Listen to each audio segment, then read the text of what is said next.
What up, everybody? Welcome back to the Fitness Stuff for Normal People podcast. I'm Tony. And I'm Marianna. And the fitness industry right now is not what it could be. It's become something built on unrealistic expectations, aesthetics, and external validation, just directing attention away from what actually matters. The bottom line is, we're not trying to just provide another fitness podcast, but completely change the fitness industry for the better by providing you with the knowledge and tools to give you the confidence in applying the best possible training and nutrition into your own life. Where today, I'm shocked it took us this long to talk about it. We're talking about social media. More specifically, social media can be one of the best resources to learn from, to explore new topics, and gain a massive understanding of your health and fitness if you know how to use it. But it could also reinforce some of the worst misinformation and ultimately end up not just wasting your time and effort, but cost you your health at the end of the day. So today we're going to tell you the top 5 types of health and fitness influencers you should probably hit the unfollow button for. I'm shocked it only took us 80-something episodes. Now, before we get into the show, if you really like this episode or just the podcast in general, or just me or Marianna, jump on over to Spotify, to Apple, to YouTube, wherever you're doing it, and give us a little 5-star rating. That's what helps push this episode to more and more people. If you're over on Spotify, you can actually hit follow. So every single Monday when we come out with a new episode, it'll pop right up so you don't miss a thing. And if you want more after each episode, you can join us on Fitness Stuff Premium for just $5 a month, where you get a bonus episode every single Friday where we answer your own questions. A few weeks ago, we actually dropped our first ever complete training program for free to all premium members with our 12-week push-pull leg program. So just by being a Fitness Stuff Premium member, you get that, and you also get entered in our $300 Legion supplement giveaway every single month. You can go and sign up in our show notes below. Little note from our sponsor, been with us since day one, Legion Athletics. We've never talked about it before. Yeah. Their Triton fish oil. Fish oil, we have a whole episode on it. It's one of the very few supplements that I think is worthwhile for the majority of people. There is so much data on its evidence for helping reduce the risk for cardiovascular disease. Also, omega-3s are not something that are high in the standard American diet. A fish oil supplement can make it much easier to achieve that goal. Their Triton fish oil has 2,400 milligrams of both EPA and DHA. Compared to like a standard, grocery store or CVS that would sell in Nature Made, typically those have between like 300 milligrams of EPA and 250 milligrams of DHA. So it's a high dose that you want to look for in these supplements. And they also base, what we love about Legion is they'll include all of the peer-reviewed studies that they have on their supplement page. So that's what they use when they're making their supplements. The dosages are based off of most available evidence that's showing what is effective. If you're looking for fish oil, go head on over to Legion. You can use the link in our show notes and type in FSPOD at checkout for 20% off your first order, or double points on every order after that. I do actually love that because it's okay. One thing about fish oil, and we talk about it a little bit, is most fish oil you're going to buy is not clinically dosed. Clinically dosed meaning what's been shown to actually make a difference. And that's what we were looking at before, like Nature Made, what you buy at the grocery store. It'll tell you how much fish oil it has, maybe 1,200 milligrams, but that doesn't equate over to EPA and DHA, what actually makes the difference, which is usually a lot less. And they are very high dosed at Legion, which we love. Today's going to be a rough one, but we're going to make it through. My brain's going at about 8%, so I want y'all to bear with me. Where were you this weekend? I actually don't even remember you telling me. It was Chicago. Chicago. It was at Lollapalooza, the little festival. Yeah. Just got back from that last night. I don't go out or drink much. So doing that 4 days in a row, and my Oura Ring was tracking my walking equivalents from like dancing steps, which Grant Park, beautiful, but massive. Like from one of the furthest stages to the other is a mile in between. Mm-hmm. Like you have to walk. God. I walked 52.6 miles. In 4 freaking days. My legs, my feet, I'm like so beat up. My body, my brain just wants to die. So the odds I say something pretty stupid, pretty high. So we're going to bear with. No, you're fine. You're fine. Weekend. But then we're doing that next week for you too. So we'll get back at Marianna. She's going to I'm going to a country concert, not a 4-day long music festival, but I still can't hang. So I'm going to be country dead goes next hard. Weekend. Be careful. You know what? They actually do. I've been debating going to Nashville, but I don't think I could hang at all. Oh, Nashville's I've never been. that southern draw just draws you right in. Yeah. One more drink. We'll One more see. drink. That southern draw, be careful. But she's carrying this one today. But today we're going to be talking about, and it's important to say this, we're not saying go unfollow these people. We're not going to say specific people, but types of individuals who are probably going to feed into the things that you don't want to make your life easier and better when it comes to health and fitness. Because we've talked about it a little bit. Social media has grown a lot over the last few years. So that means the good has grown, but that means the bad has grown even more, I think. From what you that's what happens as it grows, and that's what keeps social media alive, right? The controversy, which a lot of when you get people who have a lot of these characteristics and do a lot of these things we mentioned, it brings about a lot of controversy. When you have black and white thinking, there are two polar opposite ends of a spectrum, and that's what keeps people on, engaged, commenting. It's never going to go away, but these are really more so, I would say, like red flags that you can look out for. You don't have to unfollow a person, obviously, if you don't want to, but maybe we'll start to get you thinking about whether or not you should take the advice of these people. Yeah. And red flag doesn't just mean, one red flag strike, you're out, right? Mm-hmm. Like judge a person as a whole, not just based on one thing they do or do not do. And I think it's because there's a lot of bad stuff. Honestly, probably, would you say more bad information than good information if we just look at it from like a total? Oh, yeah, for sure. I'd say more bad than good, but I think a lot of times people discredit the good that you can find there too. I mean, it really can be. And we said this in the intro. It can be one of the best resources to learn from, and not just the posts themselves, because oftentimes, especially when it comes to shorter form content, you do have to condense more complex topics like your health and fitness, very complex. And you have to compress it a little bit to squeeze it into an Instagram post or a short 60-second video or something like that. But it can be somewhere not just to learn small bits of information about, but also push your curiosity into new directions where you can kind of continue to go for. And I think that's one thing today, like people always complain about it, but the tools to learn from, like they're infinite on social media and just the internet in general. I feel like most of the time it's just the desire to learn that's scarce. I mean, everything's out there if you look at it. And even just past social media, the internet's kind of crazy now. I mean, you could go to Harvard, MIT, Yale are all offering online courses for free that they're offered at their universities. Khan Academy, all these places are fantastic places to further education. But even resources, like I would have no clue if it weren't for social media, who the hell Alan Aragon is, Bill Campbell, the guys that do the mass research review, Lane Norton, who I've taken several courses of his, spent hours on YouTube videos there. Some of the greatest minds that I've learned the most from, I would have no clue who they were if it weren't for social media. I probably have a list of 100 people that we should put that in the show notes. I feel like a couple good resources of people who to follow. Some handles. I feel like people, especially in the nutrition world, like I've learned so much from Dr. Ids, and he started his platform like on social media, and it's so nice to see someone like that grow so quickly and also have so much information and people really trust him. I love seeing that. Food Science Babe, she's also another person that I follow. She has such great information and is always trying to, I feel like all these people are always trying to share even more resources with their audience. It's not just about what they can share, but also can direct you other places to learn more, which I really like. Absolutely. That's actually a good point, that no one gatekeeps. They're always pointing over and sharing more good information. The Jeff Nipperts, the Derek from More Plates who we had on, the guys over at Data Driven Strike. There's so many good resources. We'll list them below. Definitely. So I don't want that to go understated. It's not just a bad, sad world over on social media. It can be what you make it. But I think one thing we've mentioned before, and this is something I think we can talk on a little bit more because we've had some success with social media, both personally, with the podcast, with everything. So we understand a little bit more about how things work. And I think it's important to understand how the algorithm kind of works today has really shifted from what it was a few years ago since short form videos became a thing.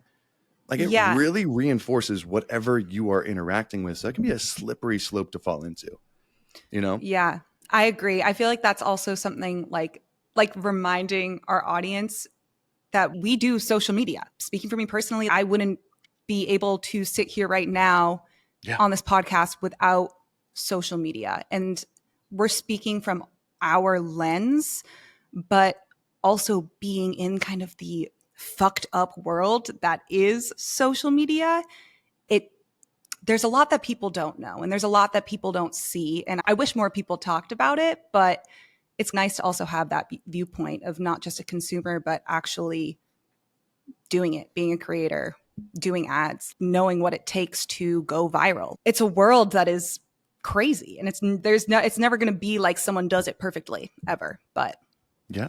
Well, I was going to say it's a thing because a lot of people say, you know what? Yeah, I know when there's bull crap and I know where there's not, but it's so easy and it happens so effortlessly that you don't even notice how much the algorithm really just feeds into more of what you interact with. Like, for example, of just how quickly it can change.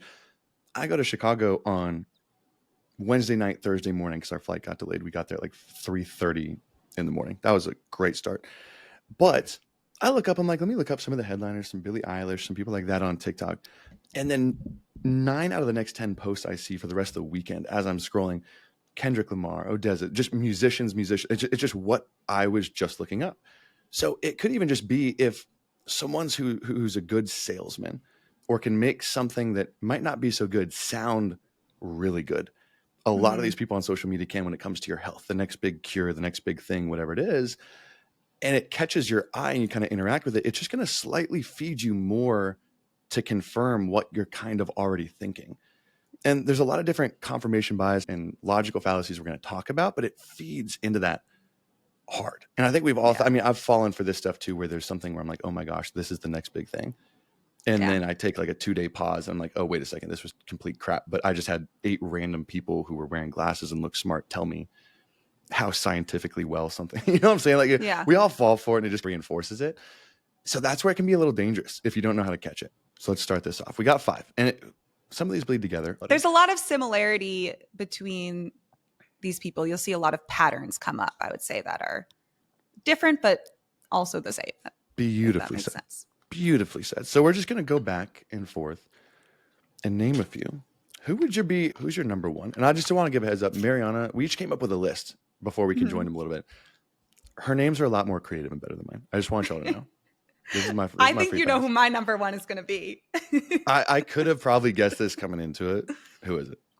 All right. So these are the grocery store goblins is what I have named them. And they are my number one, I think, largely because you can learn a lot from them in terms of what not to consume or listen to, but also because there is consistency in all these people are doing the same thing.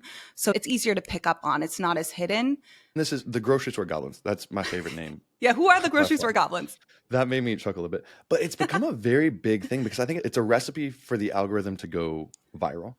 Yeah. Is you go in a grocery store aisle, you pick up a very common item, one that most households either have or had, and you say this, and you start using some very scary words.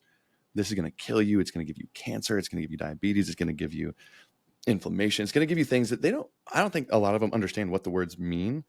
But when they're holding something that you're like, I just put that in my body yesterday, and he's telling me this is bad, that's a recipe for going viral. Not that going viral is a bad thing or a good thing, but these are who we're talking about. The people in the grocery store who will tell you the top 5 foods to avoid, or here's what you must avoid if you want to live a long, healthy life.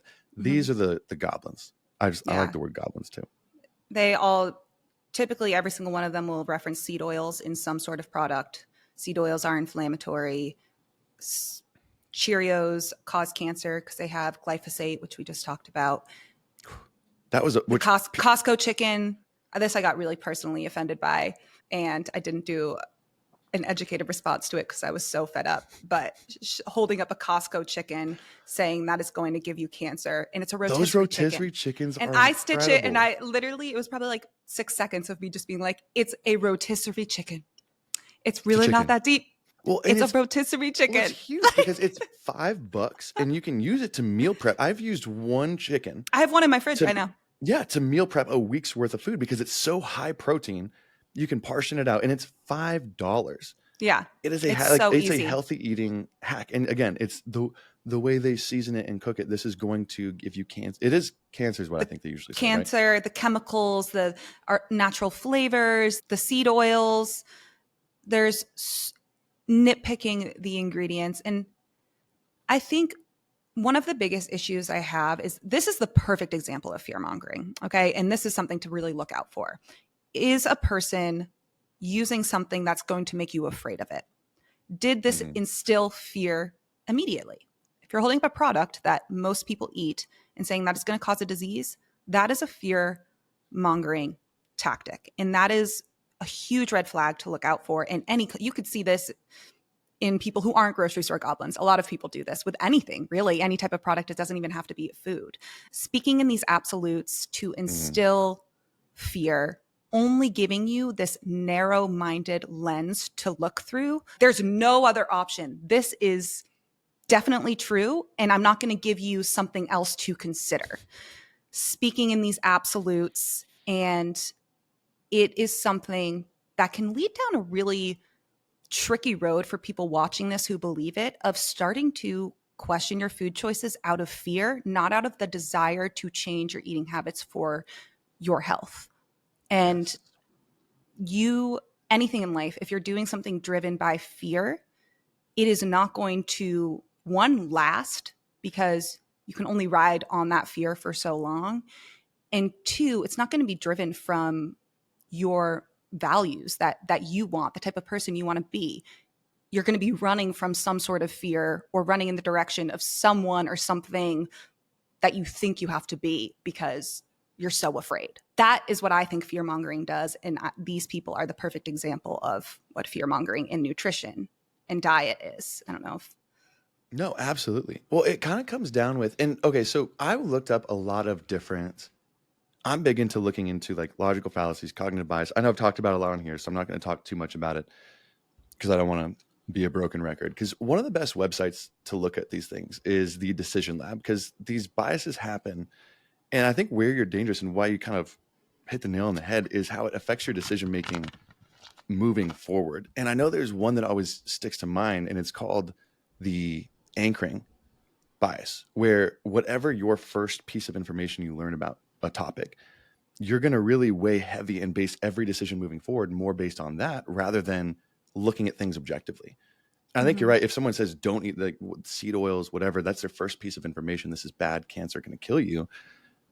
It's gonna really obstruct just your decision making as a whole moving forward. Yes. When you're trying to understand nutrition, because you're just going to avoid certain areas instead of just looking at them objectively.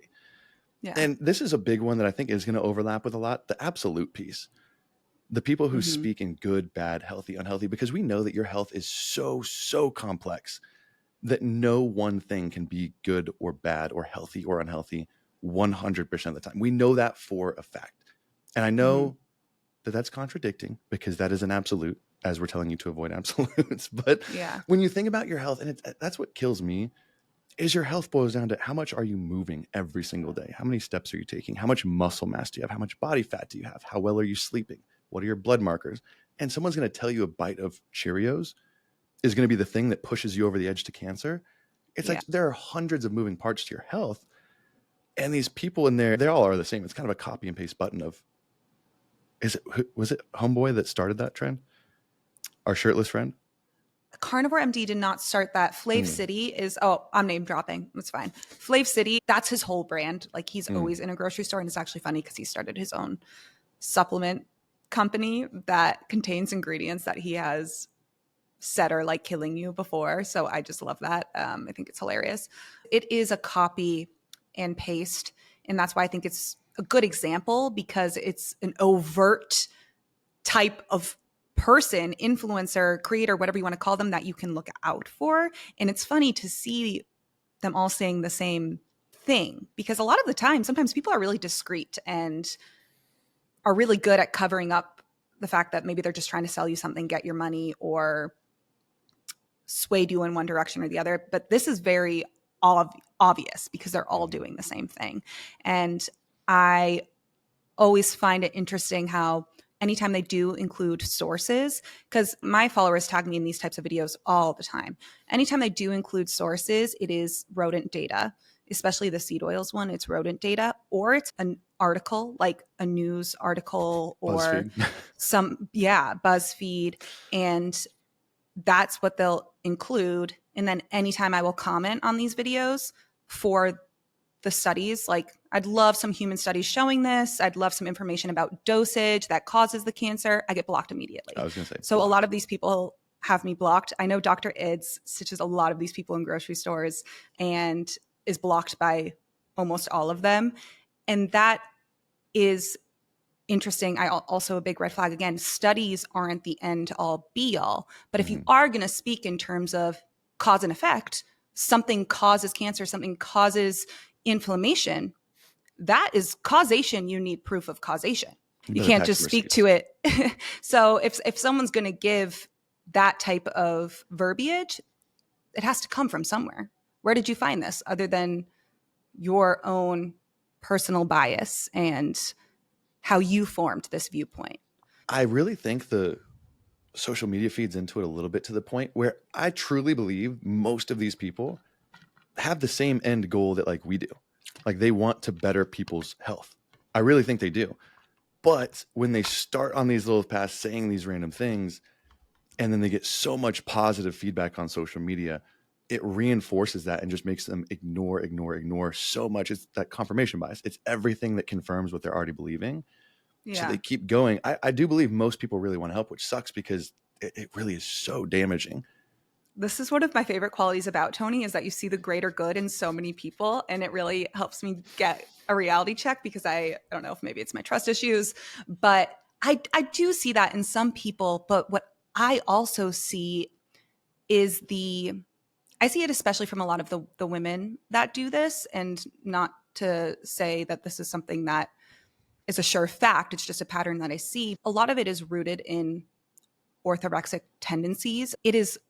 It ticks all the marks of being obsessed, being afraid of everything that you're putting into your body. And I almost feel some empathy there. Like, how many of these do you see that you're at first you're pissed off because you're like, this, you could not be more wrong in what they're saying. Yeah. Right? You're pissed and you're like, oh wait, why are they saying this? Because it's covering up something else. That's what sucks. Mm-hmm. But still probably deserves an unfollow.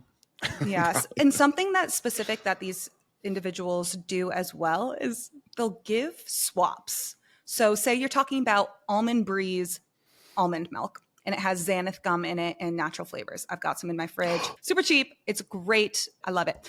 Anyway, they'll pull that up and say, this has the gums, it has the natural flavors, which are bad for your gut health. So here is this $9.99 all natural, just almonds in water milk. $9.99 compared to the $2.49. Are you kidding me? Just because it doesn't have the gums, which keeps it from separating, so it allows it to last longer. It just doesn't check out in real life. That's the scary part. So is my grocery bill now going to go from $75 for myself to $350 a week? Yeah. It just doesn't check out in reality. And I don't think sometimes they don't realize that. It's so expensive for no reason. It's just crazy. But I feel like you buy so much Chipotle with all that extra money.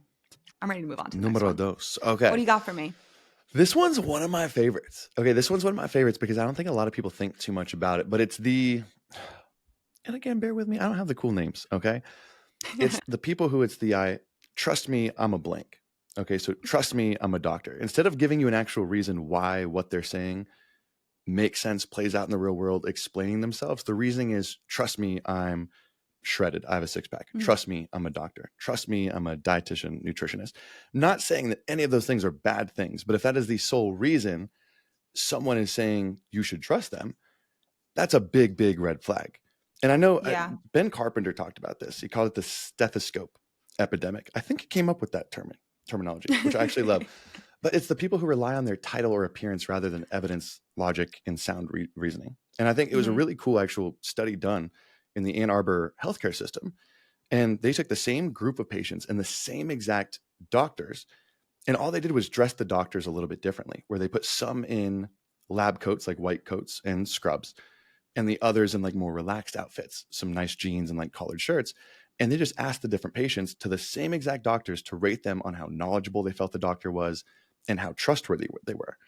And just by these scrubs and white coats, the patients would rate them over 50% more knowledgeable and over 25% more trustworthy, not on what they said, anything else but the way they looked, which again is not a problem on its own. But I've followed so many people where I've seen for so long, they wear a little stethoscope, a white coat, and a little thing on their head, and they're giving nutrition advice, hormonal or endocrine system advice. And then, let alone, I look up and this is a dentist who's giving all this Yeah. advice. And it's like, well, wait a second, that you're schooling your white coat, that means nothing. In endocrinology, you're a dentist. Not saying it's a bad thing again. You know what I'm saying? But if you can't explain something or why you're saying something, it's a problem, I think. But a lot of people buy into it. So this one has always been tough for me to analyze, but I think it is such a good one to talk about because it's really important. So there is a huge difference between using a credential as your explanation. So I'm going to say that seed oils, actually, I'll give a positive example. I'm going to say that taking fish oil supplements can reduce your risk for cardiovascular disease. And I got my master's of science in nutrition, and that's where I learned this. I feel like that's a very conservative example. Yeah. Okay.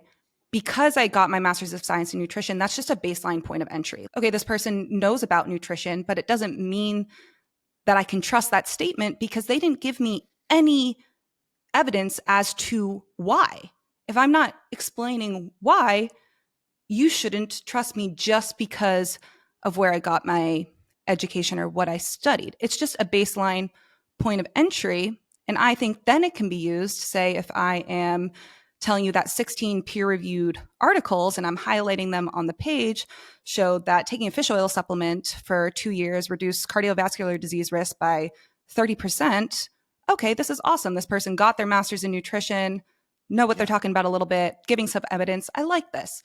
There's a lot. It's a blurry line because, like you're saying, and that's the difference. Is if you say that, let's say, fish oil can decrease the risk for cardiovascular disease, but then someone asks you, "Oh, how does it do that?"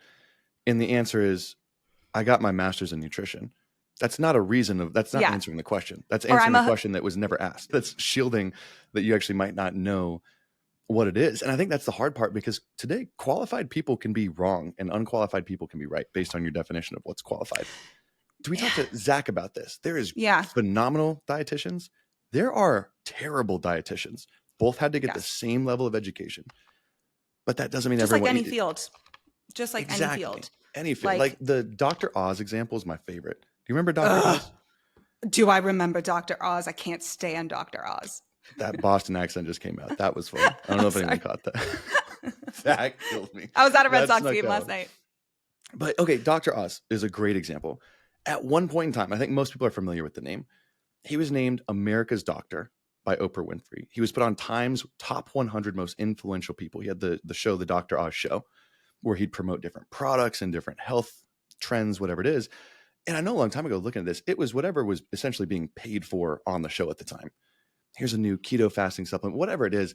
There was a legitimate study done who actually went back and looked at every claim Dr. Oz made on the show and saw, okay, how much of this was supported by any sort of data? And over 50%, over half of what that man said, claim-wise, had zero data to support it at all, if not going in the opposite direction. And that is, again, Dr. Oz, one of the most trusted doctors in America, the most qualified by most people's definition of qualified, but there wasn't much reasoning behind it.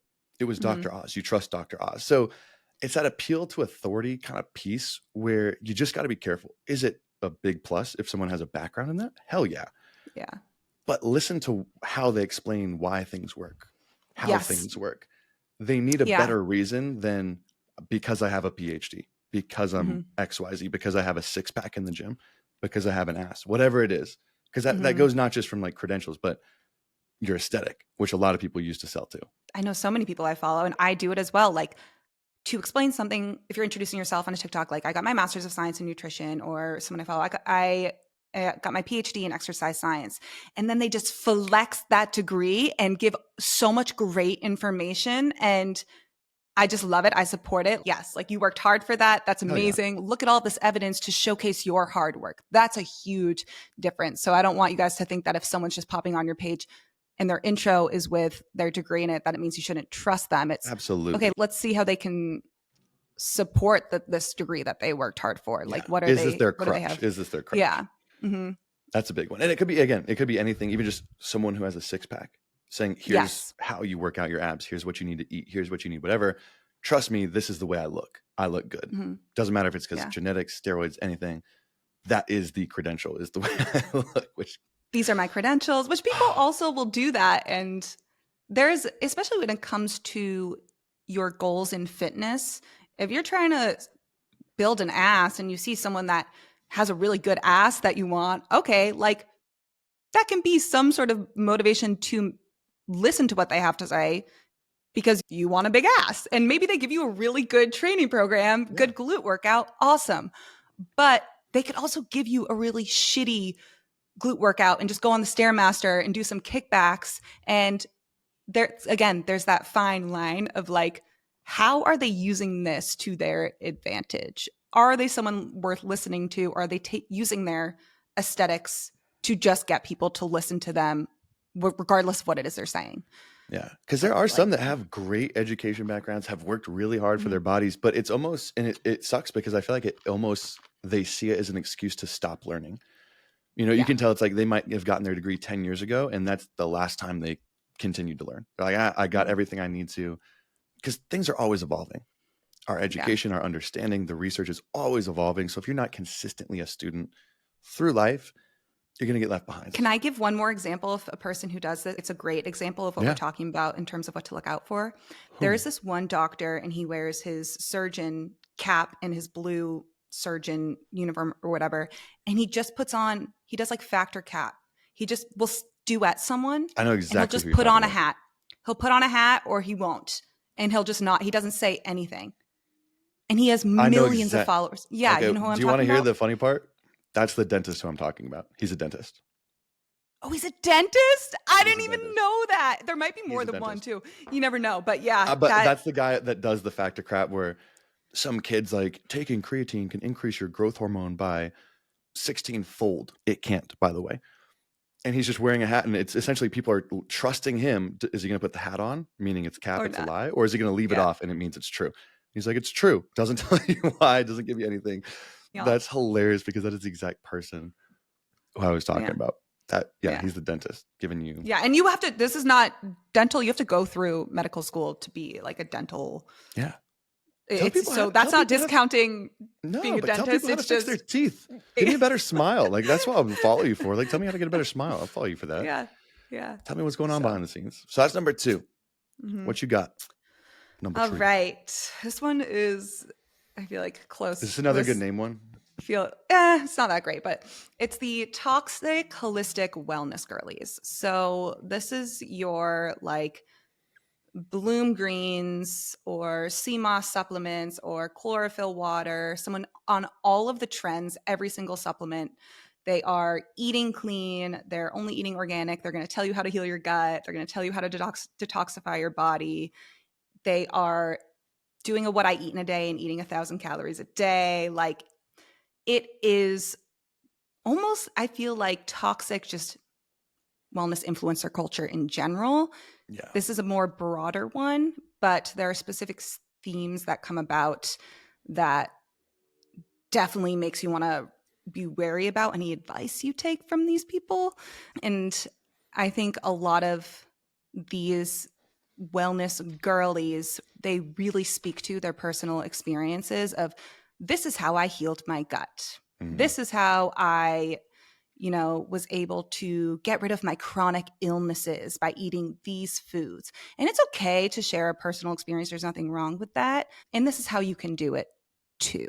This is what I eat in a day to balance my hormones. And I never track any calories, but I will never touch a piece of bread type of girl, because it's also, I find this one is the most rooted in that orthorexic I was about behavior. To ask about that. I feel like this is the one that is definitely most rooted with, something underneath is off, and that's what's fueling this.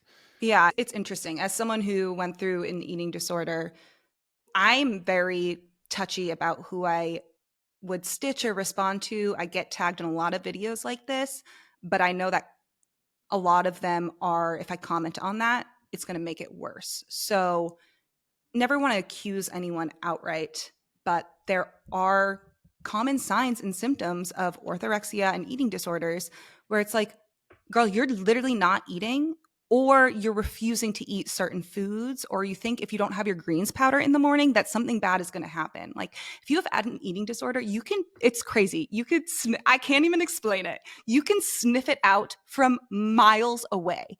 And I don't know if I'll ever get rid of that. Like it's been how many years? 5, 6 years. And you still can. Well, because if you go through it, you understand what, and you didn't, when you were going through it, you probably didn't recognize what it looked like while you were going through it. But when you got Yeah. done with it, you're like, Mm-hmm. oh, Yeah. this is so blatantly obvious in the face. Yeah. Yeah. And if you're getting that vibe, even if that isn't the case, like you can never prove that. But if someone is giving you that vibe of, they're not really eating much, like, should I be doing that? Or I literally have never even seen them like not eat perfectly. And they talk about balance, but I've never seen that.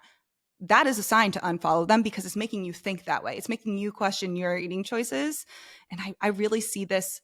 I don't mind what I eat in a day videos at all. I think they can be really helpful for just inspiration on like foods, recipes, what to eat. But then there's also the side of they are terrible. Like they can be so terrible in the sense that someone will show you that them fasting till 2 p.m. and then having some soup and calling it a day. Like that obviously is not healthy, although you are preaching health and wellness. And that's why I say it can be toxic, because there are a lot of these behaviors that can lead down a really nasty road. And so that's part of it that I hate.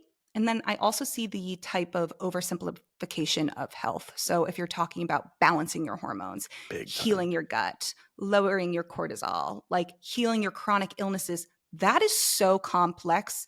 And these are people that have zero, like they don't even have a single credential. Like they just are a health and wellness influencer. Mm-hmm. And that can be dangerous because you're talking about something that is really complex that happened to you as if this can also work for every single other person. And you have no understanding of how someone could be affected differently by this. And I hate it's the personal story, because you see a lot, and it's even not, it can spread honestly to all the people who they'll go through a personal success and then relate that to, this is the only way things work. Yeah. It worked for me, therefore it's going to work for everyone. It's the only way things do work. And I know especially that one's a big one. A good red flag is, are they following every brand new trend at the internet at once? Yeah. Because that's usually what it is they'll stack all of them on top of each other. It's not just one. It's not just the blooms, but it's I start my day. What was that video we did a long time ago? It was first, and we added up all the money that they spent on the supplements that they took for breakfast. Oh my God, it was like sea moss, then a Bloom's green. Yeah. Then I don't even remember. It was like 6 or 7 different. It was I remember. Legit. Yeah. Yeah. And if you just searched on Google Trends, like trending supplements, that would be the list that pops up. It's an easy way to spot it, but it's because some trends can have some merit to it for sure. Yeah. Yeah. I think creatine's a good example of that. Like creatine's trendy and there's some people who speak really well to it and talk about it. But it is the person, and this is only something I guess you gather after following someone for a long period of time. Are they jumping on trend after trend after trend? Mm-hmm. Or have they talked about creatine for 3 or 4 years, right? Are they jumping on every single new thing that pops up, or are they consistent with what they say? Mm-hmm. That's a big one. That's a still better name. Yeah. And I think that this also, that lines up with the just complete lack of understanding that people don't live like that. Like a lot of these wellness influencers who show you what they're eating and what they're doing for their quote unquote like health. It's like, you live in a dystopian world where you're able to spend over $100 on supplements. Your supplements that you take every day costs probably $100 on top of the vegetables that you're eating and the salmon and all of the really healthy foods, and you're not eating a single processed food, and you're not eating any sugar, and you're never eating out, and you're just clean eating, which is just an issue in and of itself. It's not really what is clean eating. I can't really define it, but people don't live like that. It's not realistic for people to eat like that. There is this one person I just stitched the other day who's like, just because I don't want to put chemicals and artificial flavors and nasty American food in my body doesn't mean that I'm inconsiderate of other people. It's like, no, you are. Like, you are the most self-absorbed person. Like, It's just not realistic. If you're trying to get information on nutrition, these people are not going to give you a multiple lines of thinking. They're not going to give you something that will give you options or make you feel like it doesn't have to be black and white. That this is their experience in their life, which is very unrealistic. I was going to say, not it's going to apply to you. The clean eating conversation. Same thing that we talk. This person speaking in absolute, Mm-hmm. good, bad, healthy, unhealthy. Clean eating is a copy and paste version of that. And this is a lot of people. If it's not clean, if it's not whatever. And that's where we did do it with Zach. So I'd say go back and listen to that one. But the whole basis of clean eating is defining this food is good, this food is bad, which we already know doesn't work. And there's no clean definition. Like that was called Clean Eating is BS. Was that the title of the episode? But it's that same reoccurring quality that just keeps showing up in just a little different dress this time. Yeah. Let's go number 4. Number 4. I think this is another big one. This would almost argue up at the top. And this is did we actually come up with a name for this one? The all or nothing coach. The willpower driven, and this is not just saying this is the only type of person. The 22, 23-year-old kid that lives, eats, sleeps, breathes the gym. And the only reason that you're fat, the only reason you're obese, the only reason you're not healthy and you're not going to the gym is because you're lazy and you're unmotivated and X, Y, Z, which I want to make a clear distinction because there's people like David Goggins, for example, who I look up to quite a bit. You know David Goggins, the guy who is probably the hardest man to kill in the world. I don't know who that is. David incredibly motivation because his story is incredible. His weight loss, he served in the Marines. He's broken some insane human records just doing the most batshit crazy, insane physical feats of all time. And he's very big on the motivation, building your willpower muscle, which is a totally separate story. And what we're talking about when we say the all or nothing gym coach, and I'll even give a personal experience with, this has actually happened with multiple clients, but one of my clients who's a good friend now was telling me about, as we started working together, a previous coaching experience he had. And he had struggled with some disordered eating tendencies in the past. And whenever there would be a moment with the previous coach where communication wasn't great either, but whenever there'd be an experience where he would quote unquote fail his diet, or, these were the goals for calories, for macros, whatever it was, and he missed those goals, or he would miss a day in the gym, instead of the coach saying, like, just trying to understand, hey, what's happening? What's going on? Is this something we can plan better for next time? Is this something, whatever? It's, you're missing this because you're lazy. Just do it next time because you're unmotivated. Do you really want this, or are you just lazy? That's what it became doing. And it would just feed into the fact of calling someone lazy, unmotivated. How many times can you hear that before you're just like, I guess I am lazy and unmotivated? And I think this happens a lot in younger and newer coaches when you see it from one point of view, to where, for an example, there are times when things come out of laziness and being unmotivated. There are times. But it's ignoring the fact and just being, I think, almost in that sense, too lazy to look into the actual reason for why something may have happened or not. Another good example, like when I don't know exactly how you do it, but when I'm working with not even a new client, but with any client, and we're making any sort of adjustment, whether it's a nutritional adjustment to their training program, anything like that, I let them know clearly. I'm like, okay, there's a difference between the goal we're going to set and the expectation that we're going to set next week. Where, let's say in this example, we have a new client coming in and they're eating 50 grams of protein per day. And ideally with their goal, optimally, we'd be up around, like, let's say 150. So for the first week, I'm going to say, you know what, let's try and just jump that up from 50 to 100 grams per day. And I say, okay, this week, our goal is going to be 100. Let's see how close we can get, but it's not the expectation. So the goal is really just to gather information of how easily does 100 grams fit inside this person's day.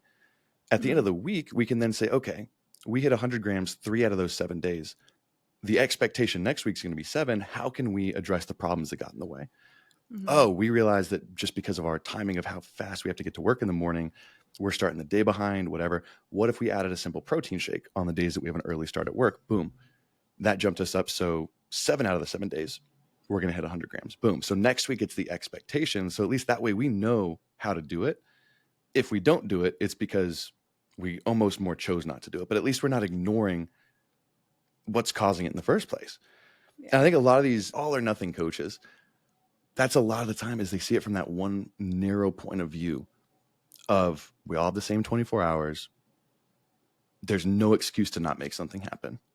I think that is a type of gym bro or fitness influencer too, as well, that maybe they're not even a coach, but their whole vibe or aesthetic, so to say, is based off of discipline, willpower. I see these people who will have the cinematography of their videos of them working out in the gym with these motivational like voiceovers of, if you're not like, I'm waking up at 5 a.m. Like, this is what I'm doing in the morning. I'm doing all this stuff. Like, you have no excuses type of thing. And it's made out to seem very motivational. And maybe for some people that can be. So I'm not going to ignore that. For some people that can be.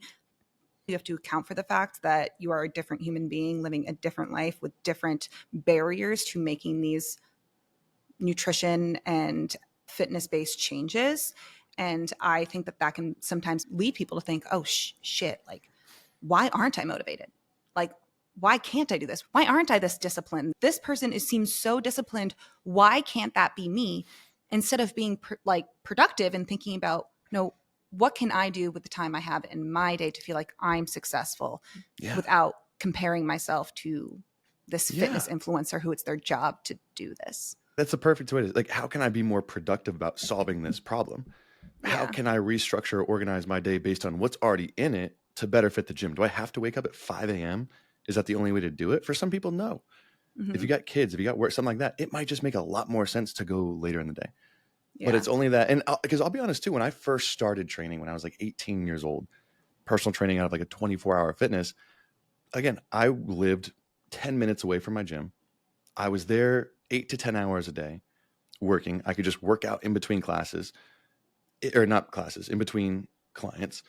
It was easy. So I had that point of view too, where it's like, how can you not make time for this? I was almost on that side of like, everyone's got the same 24, whatever.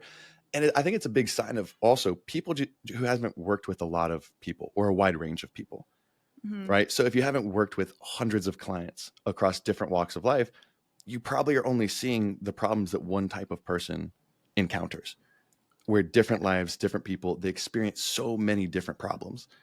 And you don't really know if you don't work with a lot. So I do see it a lot more in like the younger or newer coaches, I think, or the coaches who are just very narrow on the one specific type of person they work with. You think so? Yeah, I agree. Shall we round off our list with the fifth and our favorite, because we got some names in it. This one you would think would be more like common sense, but it's not. And it's the people who have their bias listed in their social media name or handle. Let me give you some examples. The Blood Sugar King, Carnivore MD, Fasting Dad, Calorie Deficit Queen, Keto Karen. The people who list their personal bias at front page, front and center, that's what it is. Yeah. Their bias. They're doing that. I don't want to say that's someone that you should always unfollow, because you can learn a lot from some people that you disagree with on most things, but it's one of those people that you're not gonna be able to trust most of what's coming out, because you already know that confirmation bias is front and center, right? Whatever comes in there, their new information as they're evolving, as they're learning, they're going to disregard what disagrees with them, and they're only going to take in and weigh heavy on the things that do agree with them. That's a big one. I completely agree. There are people that a keto diet, that might work for you to reach your goals. There's no discounting that might work for someone, and it definitely has worked for people. Yeah. However, it is when someone takes that and puts it on this pedestal of, this is the best, this is what you need to be doing, this is superior, not the, hey, yeah, if keto is the easiest for you to hit your nutrition goals and you like it, it's sustainable, it's enjoyable, yeah, go for it. But if you're not, here's some other avenues that you can absolutely go down. And it doesn't mean that because you're keto, you have to fear carbohydrates. This is just what's working for you to have a sustainable diet that's going to get you the goals you're looking for. But exactly, these diets bring about this black and white, this is right, everything else is wrong. Carnivore MD, I know we've talked about a lot about him lately, but he cannot be a more perfect example. And just thinking that you know every single person and this is going to work for everyone.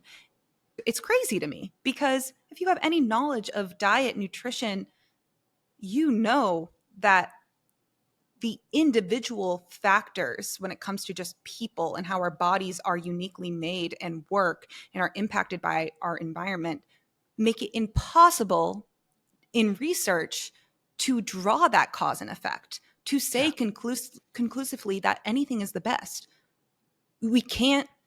That is never, ever going to be possible. And if you have any sort of minuscule understanding of how nutrition science research is conducted, you know that. And so it's crazy to me how like people just listen to that and think, yeah, this is the bias is in the name. Like, listen to someone's bias. Like Marianna and I, we have our own biases, and we try our best to challenge that and to keep those at bay. Everyone has a bias, but if you are so unaware of your own that you make that your brand, your name, your whatever, that's when it becomes an issue. Like the Blood Sugar King, who I think we talked on the continuous glucose monitor scam episode we did, is essentially, I don't know if you're familiar with this, it's essentially every post he does is him wearing his continuous glucose monitor for $500 a month and essentially just eating any certain type of food and declaring this is good or bad based on how much it spikes his blood sugar. It's narrowing down the health of a food down to one not even very important metric of that food.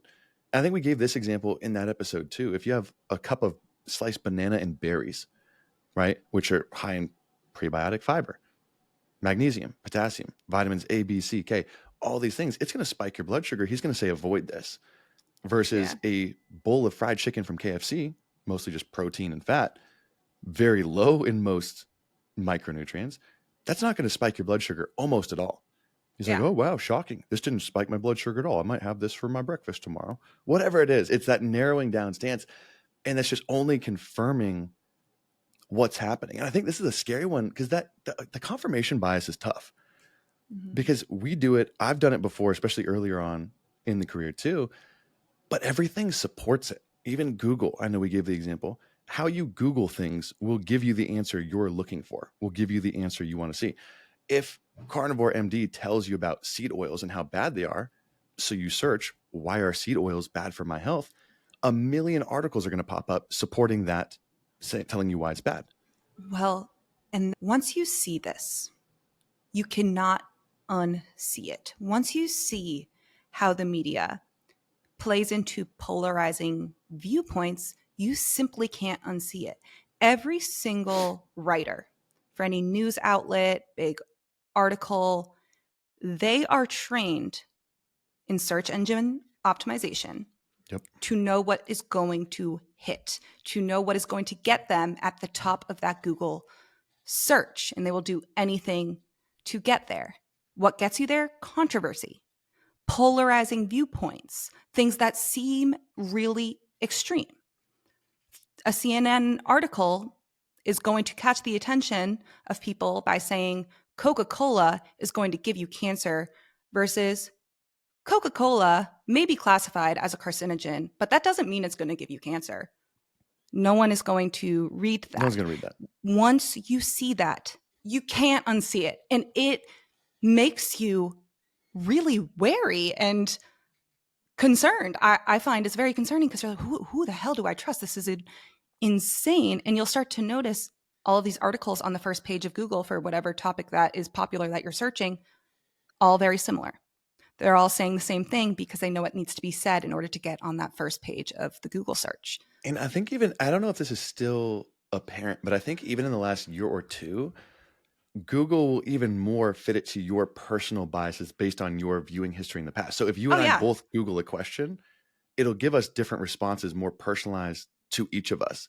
Mm-hmm. And I mean, this is one that you could do right now as you're listening to this podcast. I did this as an example just to look it up. Just change the phrasing. If you want to know if coffee is good or bad for you, just Google the question, why is coffee bad for you? And then change it to why is coffee good for you? And look at the first result that pops up. If you Google bad for you, I'm not joking. I took this straight from the top line that comes up. Due to coffee's high caffeine content, it can raise your blood pressure and also cause anxiety in people with panic or anxiety disorders. Unfiltered coffee is also associated with higher rates of early death and can contain compounds that raise LDL or bad cholesterol. So you'd be like, what the? Coffee's terrible. You search, why is coffee good for you? Change one word in that sentence. And it says 2 to 5 cups a day is linked to lower likelihood of type 2 diabetes, heart disease, liver, endometrial cancers, Parkinson's disease, and depression. And that's just based on how you search for things. And that's another pet peeve of mine is when people just say, oh, do your own research. That's a big one of these people who have these biases listed in their name is instead of giving you real reasons, deep reasons why, they'll say, do your own research. That's the most unhelpful answer you could give someone. Because for most people, that's just Googling because that's the best of most people's ability. If you don't have a background in health and fitness, you should not have to worry about spending this much time learning about that. You shouldn't be responsible for learning how to read actual research. You're going to Google some things and see what pops up. And usually it's going to be a polarizing in one or opposite ways, especially depending on how you search it. One of my classes in grad school was about like nutrition science writing in the media and how to write articles based off of published research. And we got graded on our titles. So like these are even, you'll have like PhDs. There are some websites that are really like Harvard. Harvard can be a really good outlet to go to get articles that report on papers that have been studied. But some of the titles can be very misleading, even though it may be a really good article from a reputable source. So going to like an examine.com, even just starting somewhere, you could just start somewhere on PubMed, like just start somewhere that is not just Google, because you'll see even some of these articles that have really good things to say, they're still warped in their messaging and how they say it to get people's attention. And that's these people's jobs. It's not like they know exactly what they're doing because they're going to get fired if they aren't getting views, if they aren't getting people to their website. And I see people will cite the Google snippet. So like you know how a Google snippet will have like the top of your search, it'll be a little brief and they'll be like, it shows up the first thing on Google. Like, I'm like, of course it did, because you asked the question that feeds your narrative. Like, huh? That's why I say you can't unsee it, because it makes you question a lot of things. But seriously, that's not just nutrition and fitness. That's everything. That's just the politics of social media, if you think about it. Like, which I was listening to a really interesting podcast. What's that guy Steven's podcast name? Diary of a CEO, I think. Oh, yeah. Mm-hmm. With Sam Harris, who's a really good thinker that I like to follow. Oh, his book Waking Up is incredible too. But anywho, he was on talking about AI. And I've been thinking about that because in AI, you can have it write and cite and word things perfectly for SEO. You can say, write me 150 news articles on this view, saying that this is the right view, whatever it is. And it'll just pump that out. So that's where I think he was saying AI is going to be extremely dangerous in like upcoming elections on data like this, because you can skew search results fast at an unbelievably fast pace that you could have never done before, which is scary. Yeah. Now, I think that wraps up our list. That's what we got. Was it 6? That was fun. Have we done one on the types of people to follow? I feel like maybe that'd be a good follow-up in the near future, though. Good resources. Let us know if you like that. Like good, I mean, honestly, just resources. People to follow, books, like where to get education websites, places to learn from, research reviews, things like that. That'd be a fun one, too. Yeah. Thanks for giving us the idea. We're great at that. Until next time, have a very productive week. We'll catch everybody else over on Friday for this week's AMA over on Premium. And we'll talk to y'all soon.